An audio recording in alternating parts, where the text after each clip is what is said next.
설교와 설교자 12째 시간 하도록 하겠습니다. 전수 목사님의 그 책으로는 예증, 그 다음에 웅변, 그 다음에 유머 이렇게 이제 제목이 잡혀 있습니다. 먼저 이제 목사님이 얘기하시는 건 원고를 완벽하게 준비하는 그런 사람이 갑자기 즉석 설교를 하게 되면 위험에 빠질 수 있다. 제가 지난 시간에 제 경험 얘기했잖아요. 그렇죠? 초청받은 설교자가 안 와갖고 저보고 설교를 하라는데 난감했었다. 그런 얘기를 제가 말씀드렸는데, 그래서 원고를 잘 준비하던 그런 사람이 갑자기 즉석 설교를 하라 그러면 대지 등이 생각이 안 난다는 거죠. 그렇기 때문에 가능한 한 골격뿐만 아니라 소항목들도 전부 기록하는 것이 좋다. 제가 원고를 제 걸 보여드렸잖아요. 그렇죠? 보시면 이렇게 대지를 제가 이렇게 나눠 놓은 거예요. 이 대지를 나눠 놓고 나서 그 밑에 하나, 둘, 셋, 넷 제가 자세히 적어 놨잖아요. 제가 다 하진 못하더라도 일단 다 자세히 적어 놓는다. 내가 이 말을 이렇게 해야 되겠다고. 그거를 어떻게, 그냥 워드 프로세서에서 생각이 나는 대로 이렇게 읽어서 쭉 그냥 일단 적어 놓는 거예요, 다. 이걸 다 적어 놓은 다음에 그 다음에 대지도 나누고 다시 붙이기도 하고 성경 구절을 인용할 거 있으면 인용도 갖다 붙이고 이런 방식으로 그래서 다 적고 나와서 시간을 보고 그러고서는 이렇게 하다가 시간이 벌써 많이 지나가서 이제 끝을 내야 되겠다 하면 그 중에 어느 한 대지는 스킵을 하고 넘어가고 그렇게 해야지 그걸 계속 다 하면 전수 목사님은 계속 다 해야 된다는 거예요. 시간에 구애받지 말고 그렇게 이제 나중에 얘기가 나오는데 저는 그거는 원치 않아요. 왜냐하면 요새 대부분의 현대인들이 시간관념을 상당히 이제 중요하게 생각을 하고 하기 때문에 아무리 성령님의 충만하다 하더라도 시간은 좀 지켜야 된다. 저는 일단 그렇게 생각을 합니다. 그래서 40분이든 45분이든 자기가 정한 그 시간 안에 설교 말씀을 끝내려고 이제 노력하는 게 이제 중요하다. 그렇게 해도 꼭 1, 2분 늦어질 때가 있고 이제 그렇거든요. 자, 그 다음에 이제 충분히 자세히 이제 준비를 해야 된다. 이 얘기를 하면서 목사님이 남웨일즈에 있던 한 설교자 이야기를 이제 우리에게 들려줍니다. 1904년에서 1905년에 남웨일즈에서 큰 부흥이 있었어요. 아주 유명한 부흥이에요. 영적 대각성이 영국의 이제 남웨일즈에서 이제 생기게 됐는데, 이제 이 부흥의 시기에는 여러분이 여기 사도행전 가서 한번 2장, 3장, 4장에 나오는 사도 베드로의 설교를 한번 들어보라고요. 야, 이게 예수님 쫓아다니는데 그 어부가 하던 그런 설교 같지 않을 정도로 엄청나게 유식한 설교가 막 쏟아져 나오거든요, 이게. 그러니까 이런 부흥의 시기에는 하나님의 영이 이렇게 충만하게 이게 사람들에게 임하게 될 때는 사실 거의 설교를 준비하지 않아도 말이 막 쏟아져 나올 정도로 그 정도로 이 하나님의 말씀이 충만하게 이게 쏟아져 나온다는 겁니다. 자연스럽게 그렇게 되는 경우가 많이 있다는 거예요. 사도행전에 베드로와 여기 스데반의 그런 설교 같은 걸 들어보면 야, 저걸 어떻게 준비해서 해라도 못하겠다 할 정도로 거의 완벽한 설교를 이제 하는 거 우리가 볼 수가 있거든요. 마찬가지로 이런 부흥의 시기에는 그런 일들이 이루어질 수 있다는 겁니다. 그런데 이제 어느 정도 시간이 지나면 그 이제 부흥의 이 시간이 이제 지나가게 되잖아요. 그러면 어떻게 돼요? 일상으로 돌아오게 되잖아요. 일상으로 돌아왔는데 부흥이 일어날 때는 설교문 준비하지 않아도 할 말이 그냥 막 넘쳐났는데 일상으로 딱 돌아왔는데 설교문 준비가 하려고 하다 보니까 이게 너무 어려운 일이 되는 거예요. 준비 안 하고도 술술 나오던 그 때를 생각을 하고 지금 여기 이 시간에 아무것도 준비를 안 하고 이 자리에 섰는데 성령님이 충만하게 임하지 않는다. 이렇게 불평불만 늘어놓을 수도 없고 이렇게 하면서 이런 사람들 가운데 어떤 문제까지 생겼냐. 설교 준비하는 것 자체가 죄다. 그렇죠? 이게 성령님이 충만하게 임하기만 하면 이게 설교가 되는 거지. 이걸 뭘 준비를 하느냐. 근데 또 설교가 잘 되다가 갑자기 이제 일상으로 들어오면서 안 되니까 심리적인 공황에 빠지는 그와 같은 상태도 이제 있다는 거죠. 그러면서 뭐라고 얘기하냐. 시편 81편 10절 말씀을 인용하면서 내 입을 크게 열라. 내가 그것을 채우리라. 하나님이 그렇게 말씀해 주셨기 때문에 설교자는 입만 벌리면 하나님이 다 채워준다. 이런 식으로 이제 생각을 하고 그리고 이제 달려들던 그와 같은 사람이 있었다는 거예요. 이 사람이 원래 능력 있는 설교자고 유능한 사람이었는데 이렇게 설교 준비를 무시하고 안 하고 이렇게 하다 보니까 결국은 교회가 텅 비게 되고, 그리고 결국은 목회 사역 자체가 비극적으로 끝나는 것을 자기가 이제 목격하게 됐다. 이제 그런 이야기를 이제 해주고 있습니다. 그래서 가능한 한 하고 싶은 말은 처음부터 끝까지 잘 준비를 해야 된다. 잘 준비를 해야 된다는 거예요. 그래서 어떤 분은 이거를 다 잘 준비할 수는 없으니까 서론과 결론은 내가 완벽하게 준비를 하고 중간에 들어있는 이 본론의 말씀은 요약문으로 적어오는 그런 형태로 설교 말씀을 준비하는 그런 분도 있고, 과도기 방법으로 좋은 방법이다 이렇게 전수 목사님이 얘기하고 있어요. 또 다른 건 모르겠지만 처음 여기 섰는데 여기서 이제 주저주저하고 말이 안 나오면 이게 곤란하니까 다른 건 모르겠고 일단은 서론만큼은 내가 확실하게 적어가지고 나와야 되겠다 해서 서론은 확실하게 적고 나머지는 요약을 해서 가지고 나오는 그런 사람도 있고, 종류는 여러 가지가 있을 수 있으니까 여러분이 원하시는 대로 그렇게 하면 된다 이제 이야기해주고 있습니다. 자, 그러면 이제 설교문을 작성을 다 했단 말이에요. 그 설교문을 이렇게 가지고 나와서 어떻게 이제 전달해야 되겠냐가 이제 문제가 생기는 거예요. 그렇죠? 설교문은 작성을 해왔어요. 길게 해왔든 짧게 해왔든 하여튼 작성을 해왔는데 어떻게 이제 설교를 전달해야 되겠느냐. 먼저 이제 완벽한 설교를 작성한 경우 얘기하는 겁니다. 완벽하게 처음부터 끝까지 토시 하나 빠지지 않고 다 적어갖고 나왔어요. 근데 여기 서서 설교문을 그냥 읽기 시작하면 그러면 큰 낭패가 된다는 겁니다. 근데 읽기만 해서도 엄청난 영향을 미친 사람이 있어요. 그게 누구냐? 조나단 에드워즈거든요. 조나단 에드워즈는 한 손에 이렇게 등불을 들고 그러고선 하나님의 손 안에 잡혀 있는 이 진노 안에 갇혀 있는 그와 같은 죄인들 같은 유명한 그런 설교를 했는데 그 설교는 그냥 읽은 거예요. 그냥 읽은 거. 읽는데 이 대각성이 이제 일어나면서 사람들 마음속에 성령님이 충만해지니까 그냥 읽는데도 사람들이 꼬꾸라지면서 이 말씀에 감화가 돼서 그래서 하나님의 영으로 충만하게 채워지는 그런 일들이 있었어요. 근데 그건 예외적인 상황이다. 그건 예외적인 상황. 그러니까 이거를 듣고 읽으면은 그러면 안 된다는 거죠. 그러니까 적어와서 완벽한 설교문을 적어왔어도 설교자는 회중을 보면서 이게 주고받으면서 눈을 이렇게 서로 주어서 이렇게 주고받으면서 그러면서 의사소통을 해가면서 설교를 해야 된다. 그러니까 왜 그러냐? 설교는 정의상 직접적이고 인격적인 방식으로 사람들에게 말하는 게 설교라는 거죠. 그러니까 이렇게 훌륭한 연설가나 웅변가나 여기 얘기할 때 사람을 보고 얘기를 해야 된다는 거예요. 사람을 보고.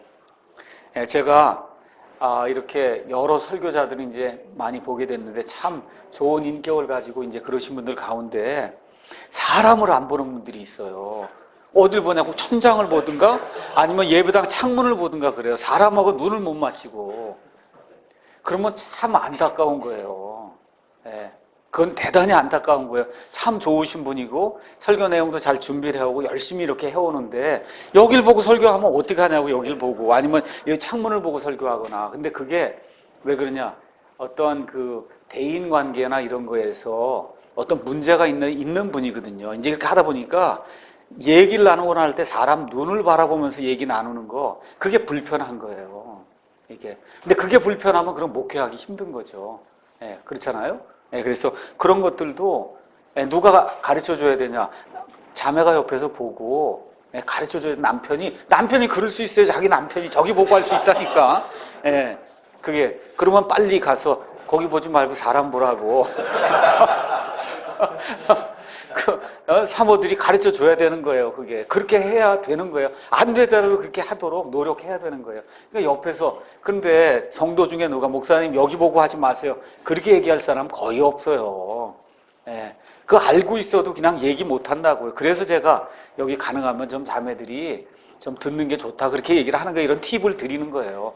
목사가 여기 서서 이 잔버릇이 자꾸 나오고 이상한 게 자꾸 나오고 그럼 벌써 이게 자매가 딱 보고 이건 고쳐야 되겠구나. 그러고 와서 얘기해 주는데 그게 쉬운 일이 아니에요. 목사 입장에서 그거 듣는 게 엄청 힘든 일이에요. 그게. 그런데 결국은 나중에 이제 들으면 다 득이 되는 거죠. 그러니까 그렇게 생각을 하시고 이 사람을 보면서 설교를 해야 된다. 그 다음에 이제 둘째는 설교를 이제 처음 시작할 때 범하기 쉬운 또 하나 이제 함정이에요. 그건 뭐냐? 설교문을 완벽하게 암기를 해갖고 나오는 거예요. 암기를. 이게 뭐 4장이고 이렇게 되니까, 오늘도 이제 우리 박사학위 논문 이제 발표를 하고 이제 그랬는데, 학생이 뭐 안 되고 그러니까 막 외워갖고 나오는 거거든요. 근데 문제가 이제 암기해서 설교하면 역시 의사소통이 안 되는 거거든요. 이게 보면서 이렇게 얘기를 하면서 얘기가 해야 되는데 머릿속은 지금 암기 그것만 지금 생각하고 있으니까 눈은 가도 의사소통은 사실 안 되는 거예요. 이게 왔다 갔다 해도 이거로만 지금 온 정신이 지금 가 있는 거기 때문에. 그래서 이런 식으로 연설을 많이 한 사람이 윈스턴 처칠경이라고 이제 그렇게 이제 역사가 얘기를 해요. 그래서 이 사람은 수사적인 연설가, 그러니까 멋있게 화려한 문장을 써서 영국 국민들에게 다가가는 그러한 연설을 이제 하는데 반대파가 이제 그걸 알아차린 거예요. 그러니까 어떻게 해요? 거기서 난동을 부리거나 이렇게 하면 잃어버리는 거예요. 내가 준비해온 거를 잊어버리는 거예요. 이 기억한 게 생각이 안 나는 거예요. 그렇게 골탕을 먹였다. 그렇게 되는 거거든요. 그러니까 여러분도 마찬가지예요. 이거를 암기를 해왔는데 갑자기 생각이 안 나면 진짜 난감한 거예요, 이게.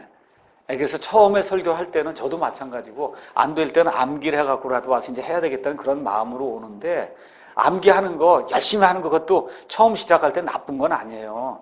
근데 중간에 가다 어디 끊어졌는데 생각이 안 나면 진짜 진땀 난다.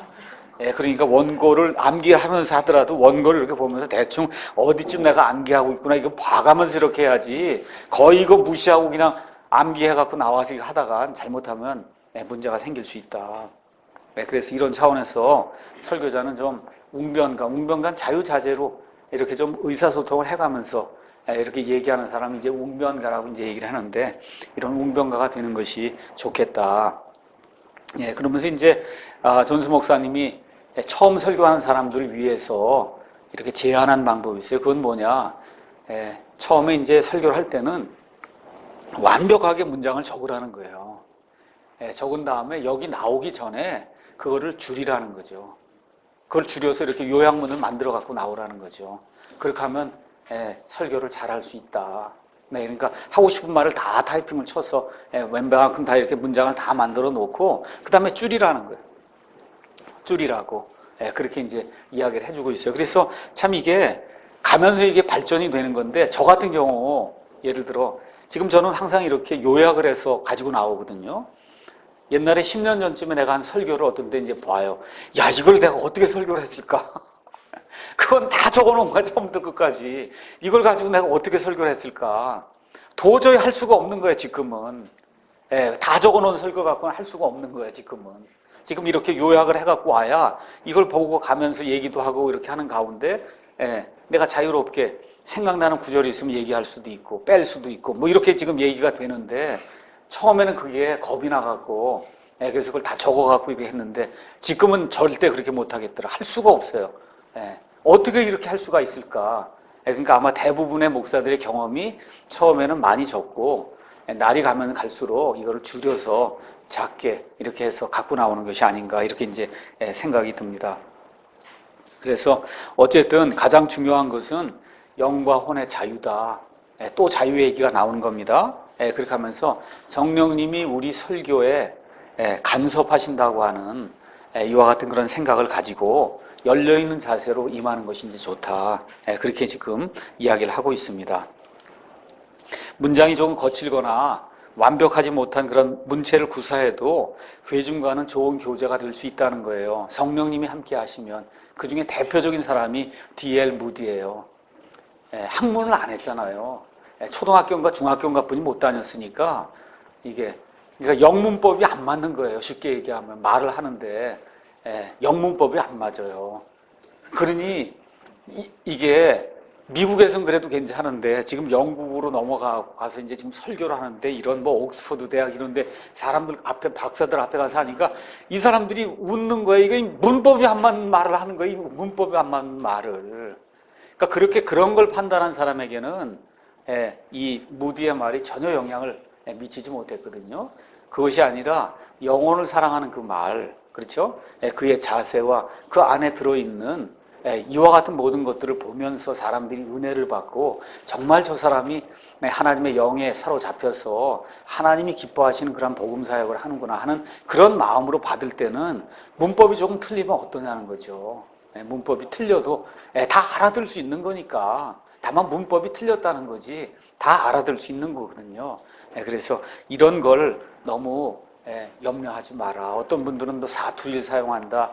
또 어떤 분들은 좀 말이 좀 표준 말이 아니다. 뭐 여러 가지 그렇게 얘기할 수 있는 그런 요소들이 있지만 그런 모든 것은 다 부차적인 문제다. 부차적인 문제. 가장 중요한 것은 하나님의 진리를 내가 명확하게 단순하게 명료하게 이 사람들에게 이제 전달해야 되겠다. 이런 그 사명의식을 가지고 원고를 정성스럽게 이렇게 준비한 이후에 그 다음에 여기 나와서 좀 자유롭게 성령님이 이끄시는 대로 내가 이 말씀을 주어진 시간 내에 전달해야 되겠다. 이러한 그 간절한 심정으로 나와서 그냥 여러분 이야기를 하면 되는 거라 이제 그렇게 이제 이야기를 하고 있습니다.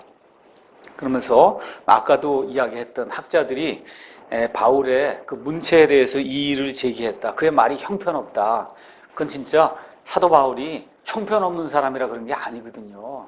사도 바울이 가말리엘의 발밑에서 직접 교육을 받은 진짜 학자 중에 학자예요. 그런 사람이 그리스 말 무슨 문법 틀리고 그렇게 했겠어요? 그런 게 아니거든요. 근데 문제가 뭐예요? 그리스 말 웅변하는 그런 연설가들처럼 수사적인 기법, 화려한 거 이런 걸 집어넣어갖고 그 안을 꾸미지 않았다는 거예요. 그러니까 그렇게 꾸미지 않은 그런 연설을 들으면 그리스 사람들은 이건 말이 형편없구나 그렇게 생각했다는 겁니다. 호모의 무슨 일리아드, 오디세이 이런 거 정도는 그래도 뭐 인용을 해가면서 말을 해야지 이게 무슨 말을 하는 거냐 이렇게 이제 들렸기 때문에 말이 형편없다 그렇게 이야기한 거지 진짜 말이 어눌하고 아무것도 못하고 그런 걸로 이해하시면 안 된다는 거죠. 그래서 성령님의 인도를 얻기 위해서 충분히 준비한 뒤에 나머지는 그분께 내어 맡기는 그런 자세로 이 자리에 이제 서면 된다고 이제 얘기하는 거예요. 그러면서 이제 존수 목사님이 너무 낙심하지 마라. 이제 그 얘기를 이제 여기 또 이제 해주는 겁니다. 경험을 통해서 배운다는 거죠. 저 역시도 마찬가지고, 제가 이 자리에 이제 서기까지 목사 안수 받은 이후에 하여튼 뭐 6, 7년 지금 이제 설교를 이제 지금 하고 있는 건데, 그래도 하여튼 설교를 이렇게 준비해서 이렇게 설 수 있는 게 그만큼 다 실수를 했기 때문에 그런 거거든요. 여러 가지 실수를 하고, 그런 가운데 이걸 이렇게 해야 되겠구나 배우기도 하고, 또 제 아내가 이제 설교 코칭을 가혹할 정도로 심하게 이제 많이 해서, 그래서 버릇도 고치라 그러고, 이렇게 다 해갖고, 이런 모든 게 이제 조합이 되고, 이렇게 되면서, 제가 말씀드린 대로 설교에 관한 책을 제가 제일 많이 읽는다 그랬어요. 여러 책이 많지만, 설교에 관한 책을 제가 가장 많이 읽어요. 왜 그러냐? 좋은 그 설교를 이렇게 해야 된다고 하는 사람들이 이야기를 들으면 하나라도 배울 게 있는 거예요. 하나라도. 그래서 그걸 자꾸 읽으면 이건 이렇게 좀 해야 되겠구나. 저건 좀 저렇게 좀 해야 되겠구나. 이런 생각이 자꾸 드는 거거든요. 또 좋은 설교집도 이제 읽게 되고 주석도 읽고. 그러니까 거의 제가 이 나머지 여가 시간에 이제 하는 일이라고 하면 책을 읽는 거예요. 책. 그거 외에는 없어요. 책을 이것저것 책을 많이 읽게 되면 그걸 통해서 여러 가지 일로 하나님께서 간섭을 해주신다. 그렇기 때문에 완벽한 원고가 없인 내가 강단에 서지 않겠다고 생각하지 말라. 존수 목사님이 그렇게 여러분과 저에게 격려를 해주고 있습니다. 그러면서 원고를 믿지 말고 성령님을 믿어라. 이렇게 이제 이 얘기 해주고 있는데 이게 참 말은 쉬운데 베테랑 목사가 얘기하기는 쉬운 말인데 처음 그 설교하는 사람에겐 쉽지 않은 말이에요. 그런데 얘기해 주는 거예요. 그러니까 원고를 너무 믿지 말고 성령님을 의지해라. 그래서 성령님께서 주시는 그런 말씀을 내가 확실하게 준비를 해오고 논리적으로 준비해오는 거는 저와 여러분이 해야 될 몫이고 그 이후에 나와서 열심을 다해서 내가 성실하게 전달하면 나머지는 성령님께서 처리해 주신다. 이런 생각을 가지고 임하면 좋겠다. 그렇게 이제 이야기를 하고 있습니다. 자, 그 다음에 예증 문제에 대해서 예화를 들거나 하는 그 예증 문제, 또 영해와 그 차이가 뭐냐, 이런 것들에 대해서 분명한 그 인식을 하고, 그리고 설교에 임해야 된다. 지금 그렇게 이야기를 하고 있습니다. 분명한 원칙은 뭐냐, 영해는 저는 절대 하지 말라 이렇게 얘기했는데 가능한 한 안 하는 게 좋다는 거예요. 가능한 한 안 하는 게 좋다. 영예라고 하는 건 제가 지난번에 말씀드린 대로 선한 사마리아 사람 이야기가 누가복음 10장 35절에 나옵니다. 선한 사마리아 사람이 이튿날 떠날 때 이 데나리온을 꺼내 주인에게 주며 그에게 이르되, 그 주막 주인에게 말하는 거죠. 그를 돌보아줘라. 저 강도 많은 사람을 돌보아줘라. 당신이 얼마를 더 쓰든지 내가 다시 올 때 갚으리라 하였느니라. 여기에 예수님의 재림이 있어요? 이거를 예수님의 재림으로 얘기하는 거. 다시 올 때가 예수님의 재림이라는 거예요. 그 다음에 이 데나리온, 한 데나리온이 1000년이다. 그래서 지금 2000년 다 돼서 이제 예수님 오실 때가 다 됐다는 거예요. 이렇게 나가면 이게 영예라는 거예요. 아시겠죠? 여기 이거 읽었을 때 이 데나리온이 어떻게 갑자기 2000년이 되냐고. 2000년이. 그렇게 생각이 되면 그건 큰 문제가 있는 사람이에요. 여기 내가 다시 올 때가 예수님의 재림으로 생각이 들면 그 목사를 그만둬야 돼. 여기 지금 선한 사마리아 사람 얘기에 예수님의 재림이니 2000년이니 그런 얘기가 어떻게 나올 수가 있냔 말이에요. 나올 수가 있어요?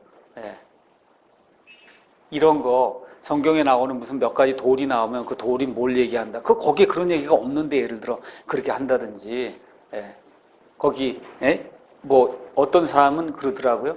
요한복음 맨 끝장에 가서 보니까 고기를 잡았는데 고기 숫자가 153마리인가 나오죠. 153마리. 그렇죠. 그 153마리가 전 세계 나라 말 숫자라고 또 그러더라고요.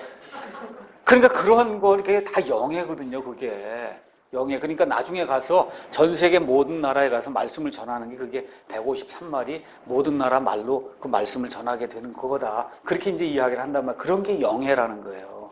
그런 건 절대 사용하면 안 된다. 거의 절대예요. 이거는 거의 절대적으로 그렇게 사용하면 안 된다는 거죠. 동방의 독수리. 이사야서 46장 11절. 내가 동방에서 독수리를 부르며 먼 나라에서 나의 모략을 이룰 사람을 부를 것이라 내가 말하였은즉 정령 이룰 것이요 경영하였은즉 정령 행하리라. 이거 지금 개역성경에 나와 있는 말씀이에요. 동방에서 독수리를 부른다. 그러니까 안상홍 증인회는 안상홍이 독수리라는 거예요. 또 한국의 대부분의 많은 교회는 이 동방이 어때요? 한국이라는 거예요. 동방의 나라가 어디겠냐? 한국이지. 그렇죠? 제가 직접 듣는 거예요, 이거는. 이거 재림 강해나 뭐 이런 거 하러 돌아다니는 사람들 가운데 이 동방이 한국이다, 이 한류다, 뭐 이러면서 지금 이렇게 이야기를 하는 거예요. 또 부산에 박무수라고 하는 목사가 있는데 이 동방의 독수리가 자기라는 거예요. 자기. 영어 킹제임스 성경에는 굶주린 새를 부른다고 그렇게 돼 있어요. 그러니까 이게 뭐 완전히 다른 거가 되잖아요. 이렇게 돼갖고 개역 개정에는 이번에 독수리를 빼고 사나운 날짐승으로 바꿔버린 거예요. 그러니까 지금 안상원 증인회하고 박무수 이런 데서 난리를 피는 거죠. 여태까지 이거 동방의 독수리를 다 나라고 해서 이걸 했는데 지금 성경을 바꿔서 보니까 성경이 지금 개역 개정이 됐는데 뭐로 사나운 날짐승으로 나오니 자기가 날짐승으로 바뀐 거잖아요. 지금 동방의 독수리라고 지금 위험을 갖춘 그런 존재로 자기를 다 얘기해 놨는데 지금 개역개정으로 성경이 바뀌니까 사나운 날짐승이 돼버렸단 말이에요. 이게 원래 이게 맞는 거거든요. 이게 사나운 날짐승, 킹제임스 성경처럼 굶주린 새, 이게 원래 맞는 말이거든요. 이거를 옛날에 번역할 때 누가 잘못 번역해갖고 그거를 동방의 독수리라고 이렇게 번역한 바람에 이런 여러 가지 것들이 이제 나오게 된다는 거죠. 이런 것들이 영예를 하다 보면 필연적으로 나오는 그와 같은 실수다. 그러니까 절대 그렇게 하면 안 된다는 거죠. 그래서 존스가 얘기한 게 영예하고 예증의 차이를 이렇게 이제 이야기하는 거예요. 부흥에 대해서 이제 열심히 설교를 이제 존스 목사님이 하는 가운데 부흥이라고 하는 것이 어떤 것이 부흥이냐? 창세기 26장 18절에 가서 보면 여러분이 잘 아는 대로 이삭이 가는 곳마다 우물을 다시 파는 그런 이야기가 나와요. 아브라함 시대에 우물을 팠는데 원수들이 와서 자꾸 우물을 막는단 말이에요. 그러니까 먹을 물이 없으니까 아브라함이 팠던 그 우물을 자꾸 팠다 다니면서 그 얘기가 이제 나오는 거예요. 그렇게 얘기를 하니까 어떤 사람이 아니 그거에 부흥하고 무슨 상관이 있냐? 당신 영예하는 거 아니냐? 이게 영예가 되려면 어떻게 돼? 그 우물은 뭘 상징하고 그렇죠? 판 거는 뭐를 상징하면 이렇게 되면 그게 영예가 되는 거예요. 그건 영예예요. 아시겠죠? 예, 부엘세바의 우물이 있고 어디에 우물이 있고, 그러니까 부엘세바의 우물은 뭘 얘기하고 이건 뭘 얘기하고 뭘 얘기하는 겁니다 해서 거기 나와 있는 그 우물 자체에 대해서 영적인 해석을 하고 우물을 다시 파는 거가 이게 무슨 행위입니다 하고 그거를 그런 식으로 해석하는 건 그건 영해예요. 근데 지금 존스 목사님이 얘기하는 건 뭘 얘기하려고 하는 거냐, 어려운 시대, 영적 고갈의 시대가 왔을 때는 자꾸 가서 새 것을 무엇을 팔려고 하지 말고 찾으려고 하지 말고 사도행전이라든지 과거에 이미 우리 믿음의 선조들이 경험했던 그 시기로 돌아가서 어떨 때 부흥이 일어났는가 이거를 살펴보는 것이 좋다라고 하는 거를 예증하기 위해서 이삭이 누가 팠던 우물을 판 거예요. 아브라함이 팠던 그 우물을 파면 그러면 물이 있는 게 확실하잖아요. 맞습니까? 우물을 팠던 자리니까, 다만 지금 누가 막아놨기 때문에 안 나오는데 우물을 팠던 자리니까 확실하게 물이 나온다, 이 얘기를 하고자 하는 거거든요. 근데 아무 데나 파면 물이 안 나오잖아요. 그렇죠? 이런 것들을 예증하기 위해서 구약 성경의 그 말씀을 인용을 했다. 그러니까 이거는 예증이지 예증이지 영해한 게 아니다. 여러분 이해하시겠죠? 영예와 예증을. 예. 그래서 이런 것들을 잘 구분해야 된다. 지금 그렇게 이제 이야기를 하는 겁니다. 그래서 인용거리를 또 찾기 위해서 이 애를 많이 쓰는 그와 같은 형제들이 이제 많이 있습니다. 근데 이제 저 같은 경우는 특별한 경우가 아닌 한 구약이나 신약의 인물이나 사건을 이야기하는 것이 훨씬 더 좋다고 이제 그렇게 생각이 들어요. 왜 그러냐 하면 요새 사람들은 성경을 거의 읽지 않습니다. 성경을 읽지 않기 때문에 설교 시간에라도 성경에 나와 있는 예를 가지고 인용을 해주면은 그나마 하나 더 듣는 거예요. 그나마. 그렇게 생각을 하시고 어떤 것에 대해서 내가 예를 들어야 되겠다 하면 가능하면 성경에 있는 그런 예를 들어주는 것이 밖에 있는 그런 예를 듣는 것보다 훨씬 더 낫다. 그렇다고 해서 이것도 뭐 절대적인 법칙은 아니에요. 다만 그렇게 하는 것이 좋지 않겠느냐. 그러면 설교자 입장에서도 시간을 많이 줄일 수 있고, 밖에 그 예를 어디 가서 찾을 거예요? 내가 지금 하려고 하는 그 예를 인터넷 가서 찾을 거예요? 어떻게 찾을 거예요? 그렇죠? 그러니까 그걸 찾기 위해서 너무 많은 시간을 소비하지 말라. 이제 그렇게 이제 이야기하는 겁니다. 그래서 존스 목사님은 설교 예증의 기술, 하여튼 무슨 기술 이런 거 나오는 건 아주 혐오했다. 이런 건 아니다. 이제 그렇게 얘기했다는 거예요. 설교에는 기술이 끼면 안 된다는 거예요.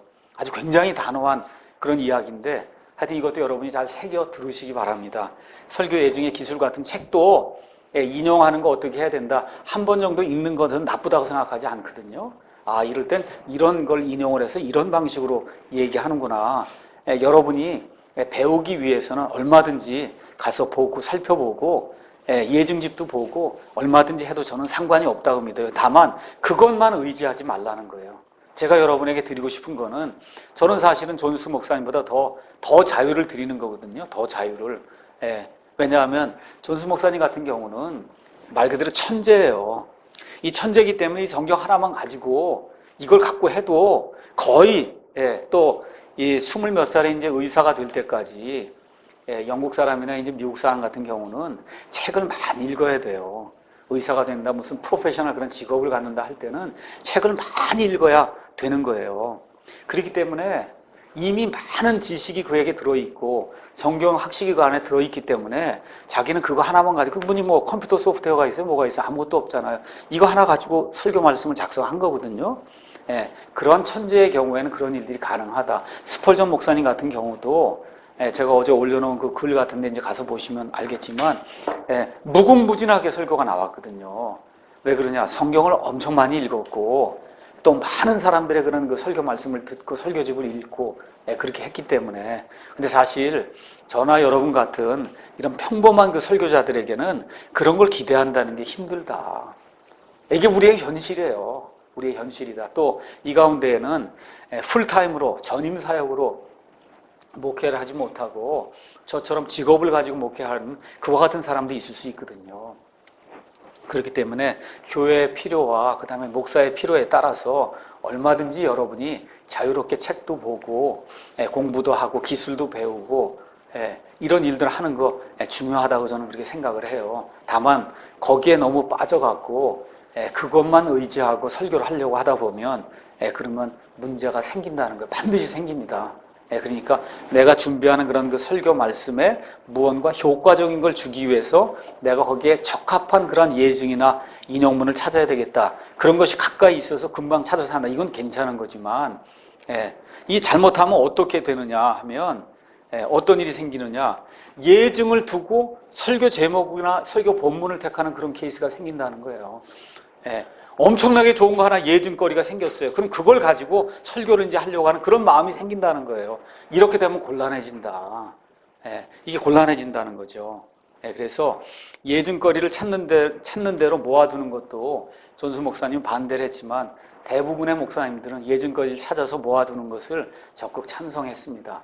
왜 그러냐? 천재가 아닌 한은 어디에 뭐가 있는지 어떻게 알겠어요? 그러니까 최소한 자기가 읽고 자기가 알고 있는 것들을 목록해서 가지고 있는 그거 자체는 나쁘다. 그렇게 얘기할 필요 전혀 없거든요. 그래서 극단성을 띌 필요는 없다. 이런 문제에 대해서는. 그 다음에 이제 예증을 또 이제 얘기를 하면은 회중들 가운데는 그날 끝나고 나서 예증만 기억하고 가는 사람이 너무 많아요. 그게 이제 문제가 생긴다는 거예요. 이제 러크만 목사님 같은 경우는 이제 휴거 이야기를 하면은 휴거. 그러면 예수님 안에서 죽은 자들이 먼저 일어나고 그 다음에 살아남은 자들이 하늘로 올라간다. 이거 이제 그 얘기를 이제 하는 가운데 올라가면서 피를 다 쏟고 간다는 거예요. 이 살아있는 사람이 피를 다 쏟고 간다. 그러면 사람들은 그 강의 끝나고 나오면 그날 피 쏟고 가는 것만 휴거, 피 쏟고 가는 거, 그것만 그냥 피가 하늘에서 쭉 흘러내리는 거, 그것만 생각하는 거예요. 그런 사람들이 너무 많다는 거예요. 그러니까 특별한 경우가 아닌 한은 그런 쓸데없는 예증이나 쓸데없는 그런 이야기, 아담과 이브가 먹은 게 사과라 그러고 이렇게 이제 얘기하고 뭐 포도나무 뭐라 그러고 그렇게 얘기하는 게 그게 다 천재가 그런 얘기를 많이 하거든요. 천재들이 상상력이 많으니까 이제 이렇게 하다 보면 사람들은 그 먹은 게 선악과가 그게 사과라고 생각하고 가요. 그날 집에. 이런 일이 생기게 만들면 안 된다는 거죠.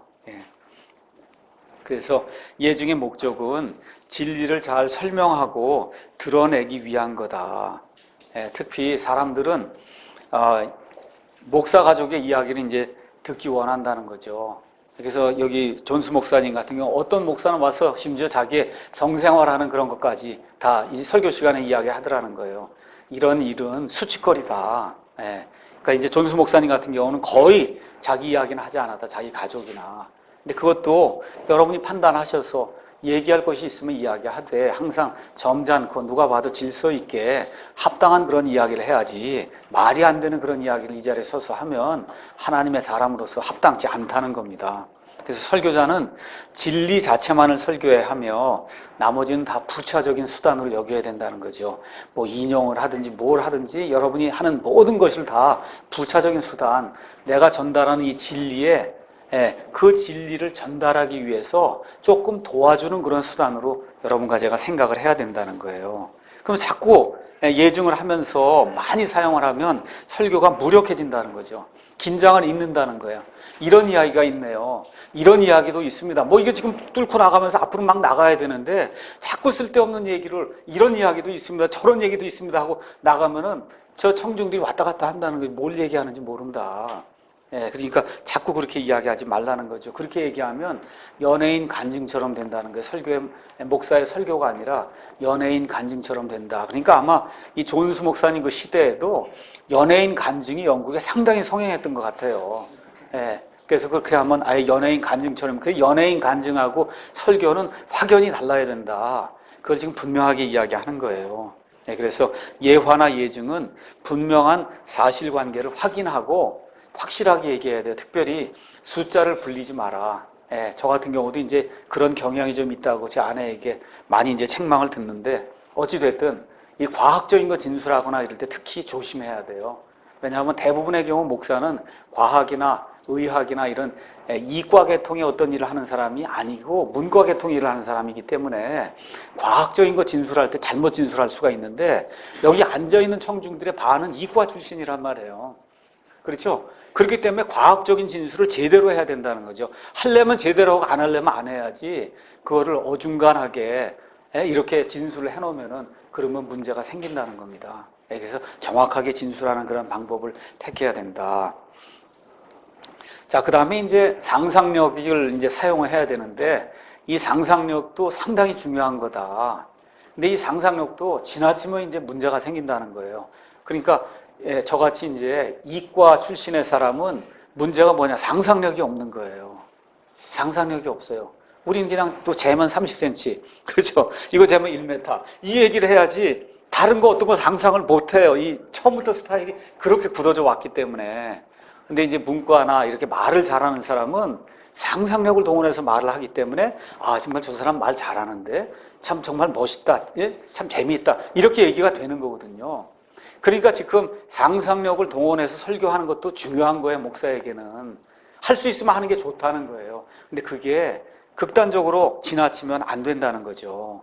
그게 잘못 사용하면 진리에 악영향을 미친다는 거예요. 그래서 과거에 유명했던 목사님들은 거의가 다 상상력이 풍부한 분들이에요. 그래서 제가 제일 좋아한다고 하는 위얼스비 목사님이라고 계신다 그랬죠. 그 위얼스비 목사님이 쓴 책 이름이 상상력이 담긴 설교예요. 상상력이 담긴 설교. 그러니까 목사가 그렇다고 해서 그분이 어떻게 뭐 과대한 그런 상상을 하나 그런 건 아닌데, 이 말씀을 이렇게 대할 때 그런 그 상상력이 담긴 그런 사람들의 그 말씀을 이렇게 보면 보는 차원이 달라요. 보는 차원이. 그러니까 우리 같은 사람은 그냥 뭐 아유 저렇게도 볼 수 있구나. 그렇게 하고 나중에 이제 그런 것도 우리가 적용한다니 그렇게 할 수 있을, 그렇게 풍성하게 이렇게 설교 말씀을 전달해 줄 수 있는 그런 사람들이 있어요. 근데 이제 이게 상상력이 너무 지나치면 이제 문제가 된다는 거예요.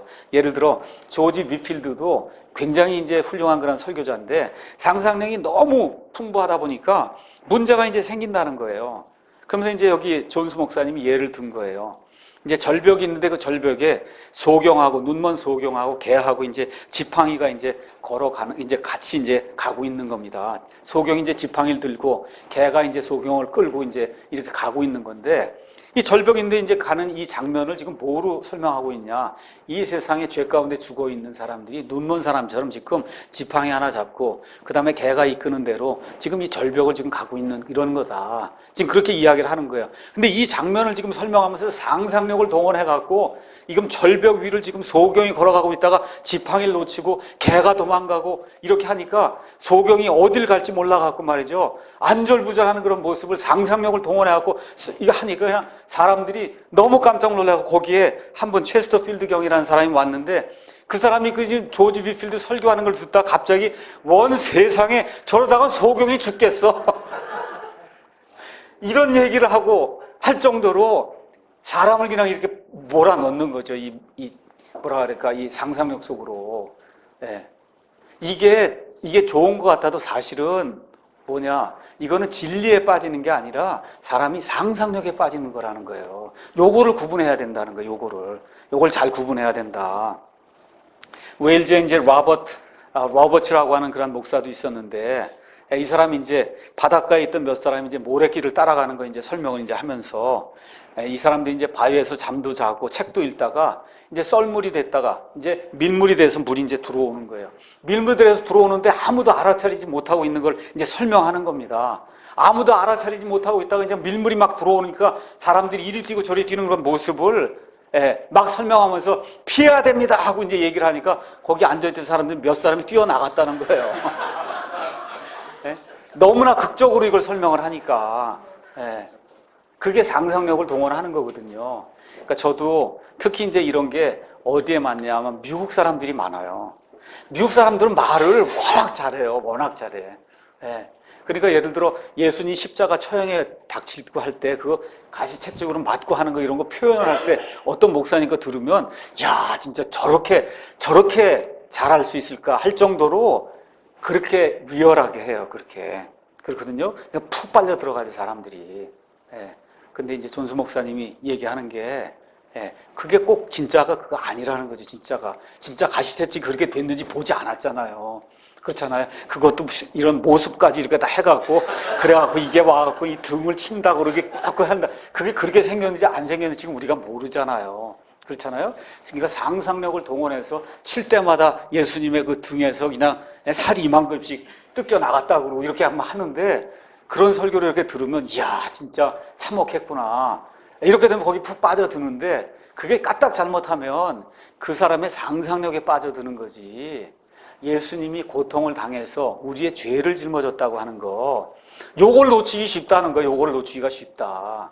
그러니까 그런 것들을 잘 이제 저와 여러분이 이렇게 판단을 해서, 그래서 진리에 영향을 미치지 않는 그런 수준에서 상상력을 동원해라. 여기 또 어떤 사람 얘기가 이제 나오는데, 설교를 하다가 탕자 이야기를 하는 거예요. 돈이 다 떨어지고 양식이 다 떨어지고 돼지 먹는 그런 음식까지 다 떨어졌다는 거죠. 그러니까 탕자뿐만 아니라 돼지들도 다 배가 고파 쓰러져서 돼지들이 탕자의 두 다리를 씹기 시작했습니다. 뭐 이런 식의, 이런 식으로 이렇게 가다가 삼천포로 빠지면은 그건 곤란하다는 거죠. 근데 이제 상상력을 동원하는 그러한 설교를 하다 보면 자기도 모르게 까딱 이런 얘기를 할 수 있다는 거예요. 거기에 빠져갖고 다 굶어 죽게 됐다 이거 하다 보니까 정신이 나가갖고, 그렇죠. 지금 돼지가 탕자의 두 다리를 이제 씹는 그런 지경까지 됐다고, 이렇게까지 빠져나갈 수 있다는 겁니다. 그래서 그런 것들은 이제 조심해라. 그래서 이런 예를 통해 우리는 진리로 사람들을 감화시키려 해야 된다. 진리. 그 진리를 도와주는 한 방편이 예증도 되고 유머도 되고 상상력도 되고, 그건 다 부차적인 수단이지. 그렇죠? 그거를 주 목적으로 자꾸 사용하다 보면 진리가 희석이 된다. 그 다음에 이제 웅변이나 혹은 능변에 대해서 이제 잠깐 얘기하고 있습니다. 웅변, 말을 또 너무 잘하면 그러면 자만심으로 연결이 된다는 거예요. 그래서 말을 잘하려고 거기에 너무 집중하지 말라는 거죠. 그러니까 인용문 화려하게 하려고 하는 거, 말을 화려하게 하려고 하는 거, 멋있게 하려고 하는 거, 이건 자기 자신을 꾸미는 거거든요. 그런 일을 하려고 하지 마라. 그러면서 얘기하는 게, 진리에 사로잡히고 성령님이 우리 사이에 오가면은 그러면 좋은 설교를 할 수 있다는 거예요. 말이 그렇게 훌륭하지 않고 평범한 말을 해도 사람들에게 감화를 끼칠 수 있는 그와 같은 일을 우리가 할 수 있다는 겁니다. 바울이 말이 시원치 않다 그러고 말이 형편이 없다 그런 거 또 나온 얘기죠. 그건 뭐예요? 바울이 꾸며낸 말을 안 했다는 거예요. 그리스 사람들 이렇게 연설하는 것처럼 꾸며내거나 짜맞춘 그와 같은 이야기를 하지 않고 마음속에서 나오는 그런 호소력을 가지고 사람들이 이야기를 했다는 겁니다. 유머에 대해서 이제 잠깐 얘기하겠습니다. 유머 역시 타고난 품성과 관계가 많이 있어요. 그래서 저 같은 경우는 이제 유머를 못하는 그런 스타일이에요. 남이 해준 유머도 잘 전달을 못해요. 그런 사람이 있고, 어떤 사람은 너무너무 유머를 잘하는 그런 사람이 있어요. 그 타고난 품성하고 상관이 있다. 스펄전 같은 경우 유머를 너무 지나치게 많이 사용했다고 그렇게 이제 비판을 받을 정도로 그렇게 유머가 많은 사람이라 그래요. 한 부인이 와서 설교를 듣더니, 목사님 왜 이렇게 유머를 많이 사용하십니까? 그러니까 스펄전이 제가 지금까지 많이 참은 겁니다. 지금까지 많이 참은 거. 그 정도로 말이 많은 거예요. 말이 많고 무언가 소화해낼 수 있는 그런 능력이. 근데 이와 반면에 조지 위필드 같은 경우는 아까 그 상상력 얘기를 하면서 그런 얘기를 할 정도로 이렇게 열정적인 그런 면이 있으면서도 이분은 진지하게 설교했다는 거예요. 유머 없이 진지하게. 그러니까 사람마다 다 다른 거예요. 다만 중요한 거는 유머를 과도하게 사용하지 마라. 이걸 과도하게 사용하면 코미디언처럼 된다는 거거든요. 그럼 사람들이 바보 취급한다는 거예요. 나중에 처음엔 깔깔대고 웃을지 몰라도 나중에 바보처럼 된다. 또 어떤 목사는 무조건 쓰면 그날 유머를 하나 하고 설교를 이제 해야 되겠다 이렇게 생각하거든요. 그것도 어리석은 일이에요. 할 유머가 있으면 해야지, 없는 유머를 짜내갖고 설교 때마다 하나씩은 하고 웃은 다음에 설교를 해야 되겠다, 이것도 아니라는 겁니다. 그래서 이런 모든 것은 설교의 보조수단이기 때문에 이런 것들을 사용할 때 항상 조심해야 된다. 마지막으로 설교의 길이에 대해서 말씀을 드리겠습니다. 설교의 길이도 설교자와 또 설교 내용과 회중에 달렸다는 거예요. 그러니까 이거를 20분 설교해야 되냐, 50분 설교해야 되냐, 1시간 반 해야 되느냐, 이거는 그 설교자와 그 다음에 회중에게 달린 거다. 근데 한 가지 확실한 거는 10분, 20분 설교는 안 된다는 거예요. 어떤 하나님의 그 심오한 진리를 10분, 20분 안에 사람들을 설득해서 그래서 도전을 주고 격려를 하고 그렇게 해서 이렇게 하는데 20분 안에 그거를 다 이룰 수 있다. 그건 거의 기적이라는 거예요. 그런 일은 있을 수 없다. 그러니까 10분, 20분 설교는 그건 안 된다는 거예요. 근데 또 이제 이게 극도로 넘어가서 청교도 형식이 이제 부활하면서 어떤 데는 지금 1시간 반, 우리나라도 그렇죠? 예, 영국 같은 데 3시간 이렇게 이제 설교를 한단 말이에요. 또 우리 구원파 교회들이 이런데 거의 1시간 반 이렇게 설교를 다 하거든요. 네, 그러니까 그런 교회 있다 여기 오면 왜 이렇게 설교가 짧으냐고, 예, 또 그렇게 얘기하고, 일반 교회 20분 설교하다가 우리 40분, 45분 설교하는데 오면 왜 이렇게 기냐 그러고 이렇게 이제 되거든요. 예, 그래서 1시간 이상 길게 설교하는 것도 현대인에게는 맞지 않다.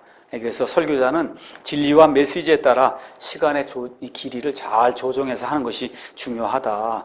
저 같은 경우는 처음에 50분 설교를 했어요. 50분 하다 지금은 45분으로 이제 바꾸었고, 앞으로 이제 조금 더 시간이 지나면 이제 40분으로 이제 바꾸려고 그래요. 한 40분 정도 안에 설교를 하면은 괜찮겠다. 이렇게 지금 생각을 하고 있어요. 그래서 그렇게 이제, 근데 이 설교를 하려고 쓰면은 문제가 있어요. 뭐냐 하면, 내가 이거 분명하게 진리를 잘 전달하려고 이걸 전달해 왔는데 이게 부족하면 어떡할까? 이런 생각이 있다 보니까 이걸 많이 적게 되거든요. 예, 그렇게 하다 보니까 그거를 또 시간 안 보고 하는 목사님들이 대부분이기 때문에, 특히 독립침례교회는 안 보고 하니까 적어온 걸 다 하면 1시간이 넘어가는 거예요, 그게. 예, 그러니까 설교 시간을 이렇게 봐가면서 준비는 충분히 하되 그 안에서 뺄 거는 빼가면서 40분에서 한 45분 정도, 요 정도 설교하면 좋지 않겠는가. 예, 저는 이제 그렇게 이제 생각을 합니다. 존수는 시간에 구애받지 말고 어느 날은 길게 하고 어느 날은 짧게 해도 된다. 이제 그렇게 이 얘기를 하는데, 제가 아까 말씀드렸듯이 현대인들에게는 시간 관념이 상당히 지금 중요하기 때문에 시간은 가능하면 지켜주는 게 좋겠다. 45분 하겠다고 하면 딱 45분 하고, 40분 하겠다고 하면 40분 정도 하고, 예, 그래서 그리스도의 심판석 앞에 우리 모두가 서야 한다는 것을 생각하면서 이 모든 일을 설교자와 그 다음에 이제 성도들에게 유익이 될 수 있도록 그렇게 진행하면 좋겠다고 이제 존수 목사님이 이야기하고 있습니다. 오늘 여기까지 하고 마치겠습니다.